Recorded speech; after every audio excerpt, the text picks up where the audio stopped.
Yeah. Take your bolts out of the rack and pinion. They 15 millimeters, just so y'all know, up here where my hand is at.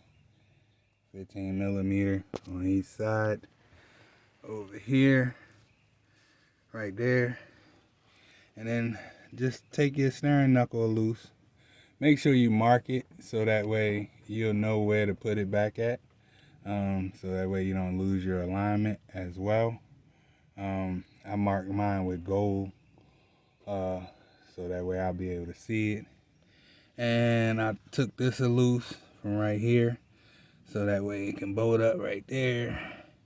And then back in the back, the transmission shifter line, I took those two bolts off so I can move them out the way so you can maneuver it a little bit. And then you just bring it right out right here.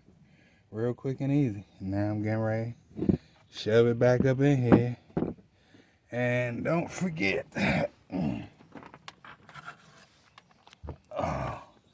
this definitely has to go back on your starter area. So that way it'll go on there like that. When you put it in there, on there like this. So that way it'll all line up. Just turn it around. Just so y'all know I'm doing this with one hand. Alright, here we go. Oops, there we go. Here you go. That way it'll be on there and it'll line up like that.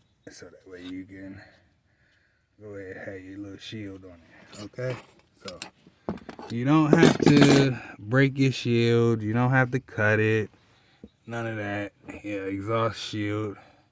If you can see where I'm pointing, you don't have to cut it or none of that.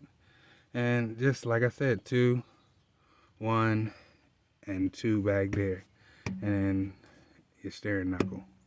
And then it come out 15. The steering knuckle is a 13. And this was a 15 as well for your transmission fluid line. Pretty easy after you figure it out. I figured it out and I made it work. Hopefully you guys can too. Figure I'd come back just so y'all can see and take it right back through here. And then put your lines on it, your ground and your wire. And put the bolt on, then put it back up in place. Peace.